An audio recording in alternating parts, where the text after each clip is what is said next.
Sky News. Well, look, we've got it then. Business is worried, but Brexit is just one of the issues, as you heard there, that they're worried about. There are also questions, indeed, about whether the government will stick to its plans to reduce the deficit after Labour's high-spending manifesto proved so popular. Well, joining me now is the Labour MP Liam Byrne, who is, of course, a former Chief Secretary to the Treasury, and Anne Francke, Chief Executive of the Chartered Management Institute. Very good evening to you both. And Liam Byrne, I want to start with you. And why doesn't the deficit matter anymore? Sure as heck mattered when you left office, didn't it?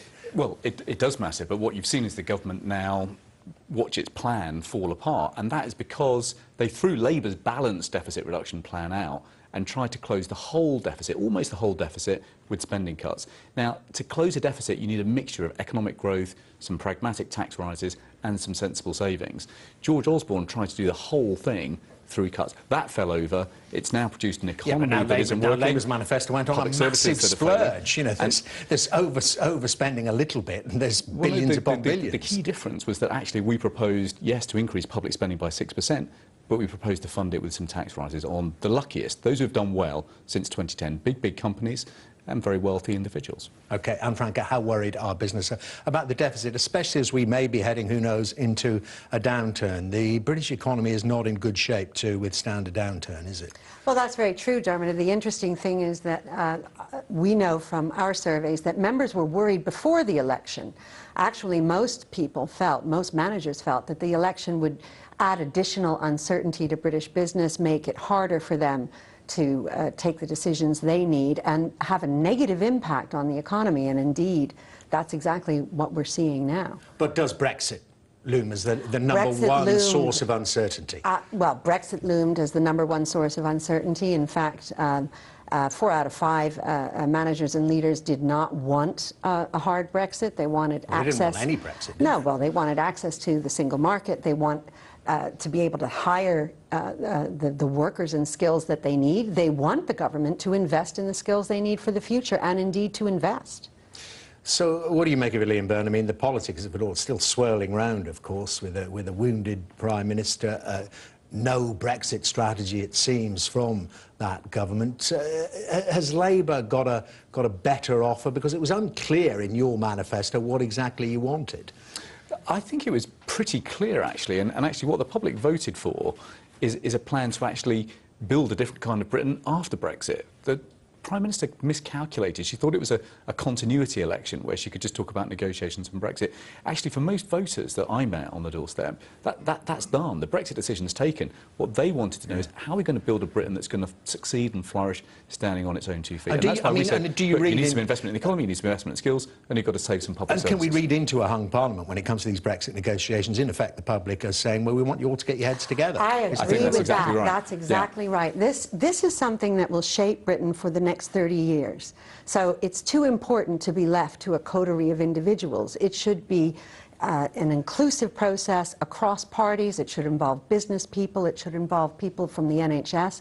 That's how we'll get the best results. But also from all the political parties Absolutely. And all the nations and regions. You know, work together on this. It's too important to be left to just one political party. It shouldn't be held hostage. Let's put that to you, Liam Byrne, because politics come into this. Don't Labour want the Conservative Party to stew at the moment? See if they start fighting amongst themselves. You don't want your fingerprints on it. Would you join in a grand commission for leaving the EU? We want to help take decisions in the national interest and for the long term. And you have to remember that the donkey work in Parliament is done on all of those committees in the dry committee rooms upstairs.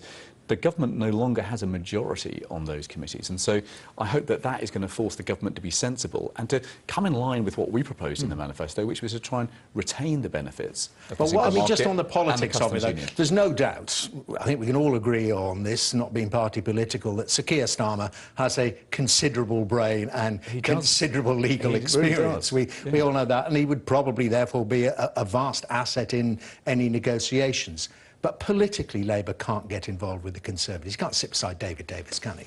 But I think that may be difficult, but remember, the government now has a real challenge getting its votes through on the floor of the House of Commons. There's not a majority for a hard Brexit anymore. There is a majority for a Brexit that prioritises jobs and investment. Yeah, well, we get back to that. Yeah. And does business, they're wanting that certainty, and they want it, I suppose, written in stone, written down and signed as soon as possible. Business wants politicians to collaborate, and they want to be included in those discussions. We've seen this before. We've seen cross-party coalitions for things like infrastructure, pension reform, and indeed the Olympics. So why not something so important as Brexit? But I mean, the politics, given, Liam Byrne touched on it, I mean, given the rather fierce corporation tax increase that Jeremy Corbyn was proposing, presumably they fear a Labour government as well. Well, I think what business wants are pragmatic, practical solutions where they have a voice, where they can be listened to, and I think that is really what do they feel a bit outcome. friendless? Because it was said, and I heard from, you must have heard it more than me, from some businesses, they felt Theresa May had anti-business elements, and this was the Conservative Party. Yeah, well, I think that's an issue, that the inclusiveness has been an issue for many different swaths of the population, but especially also business. So I think we have to see a more collaborative, inclusive environment for business, for public sector officials, and indeed across the parties going forward. So what are we going to get? What's your best guess, Liam Byrne, that we could end up with a so-called soft Brexit? It's easier to use these terms, but something that allows a close association to the single market and membership of the customs union, pretty close to where Norway or Switzerland is? I think that's right. I think we're going to end up much closer to a Norwegian-style deal. The key thing for voters remains control of our borders and an end of free movement, and both major parties promised an end of free movement. Now, the European Union will extract a price from that, but they want as low barriers to trade as possible and low barriers to investment too. So rejoining the European Free Trade Area, as the Trade Committee recommended earlier in the year, would be a good first step. That would allow us to craft a bespoke agreement with the EU that would help us maximise those benefits of the single market and the customs union. But there would be control on free movement. And Francke, how worried are business about that? Because we've already been here under current rules.